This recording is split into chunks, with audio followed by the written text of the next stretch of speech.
গুরু তুমি এত খচে আছো কেন? চল আজকে সব ধ্বংস করে এলাম। দেশের ছেলেরা যেভাবে আন্দোলন শুরু করেছে এ তো আমার গদি থাকবে না। ফামিদুলকে বাদ দিয়ে তো আসলে বিপদে পড়ে গেলাম দেখতেছি। আরে ভাই এত টেনশন নিয়ে না, এরা কয়দিন আন্দোলন করবে আবার ঠিকই থেমে যাবে, প্যারা নেওয়ার কিছু নাই। আচ্ছা। আর আমরা যদি এভাবে বাইরে খেলা প্লেয়ারদেরকে নিতে থাকি তাহলে আমাদের ক্লাবের ছেলেপেলেরা ভাতই পাবে না। ওরা বাইরের দেশের ক্লাবে খেলে, ওদের যে গতি আর ড্রিবলিং, ওদের খেলা দেখলে পাবলিক আর আমাদের ছেলেদেরকে খেলতেই দেবে না। প্রতি বছর আমাদের এই কচুনধরা, জগামেডান আর মেহগনি ক্লাব থেকে মিনিমাম 5 থেকে 7 জন, প্রতিটা ক্লাব থেকে 5-7 জন করে থাকতেই হবে জাতীয় দলে। ঠিক আছে। এরপরে যদি সিট ফাঁকা থাকে তাইলে কেউ খেলবে, না হলে খেলবে না, সে যত ভালো খেলোয়াড়ই হোক। দেশ গোল্লায় যাক, ব্যবসা টিকে রাখতে হবে আমাদের।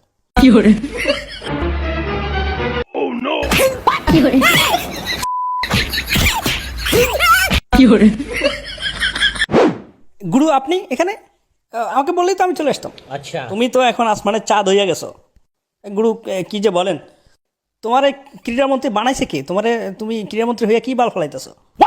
গুরু আমি ফামিদুলের ব্যাপারে সভাপতির সাথে কথা বলছি গুরু, কিন্তু ওরা বললো যে আসলে একটু প্রবলেম আছে, এই জন্য নিতে পারলো না। প্রবলেম আছে মানে?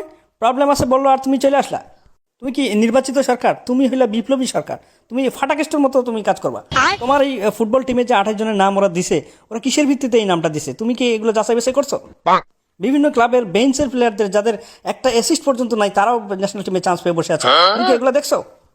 তোমার টিম ম্যানেজমেন্টের মধ্যে ক্লাবের লোকজন কি করতেছে এখনো? ক্লাবের লোকজন টিমের ম্যানেজমেন্টের মধ্যে থাকলে তো তারা তাদের লোক নিবেই। তুমি এই এই বাফুফের এখনো সিন্ডিকেট দূর করতে পারো নাই, আর ক্রীড়ামন্ত্রী হয়ে তুমি কি কি ঘাস কেটে বেড়াচ্ছ? গুরু এই চেতেন না গুরু, আমি দেখতেছি বিষয়টা, আচ্ছা। এখনো দেখতেছি না।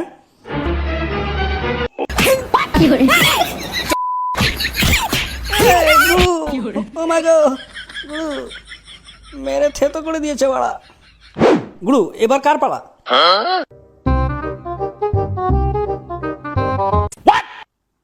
টাকলু তুই কি বলছিলি? হামজা চৌধুরী এখনো টিমে খেলবে কিনা শিওর না? Who the hell are you? Who the hell? আমি তোর বাপ বাড়া।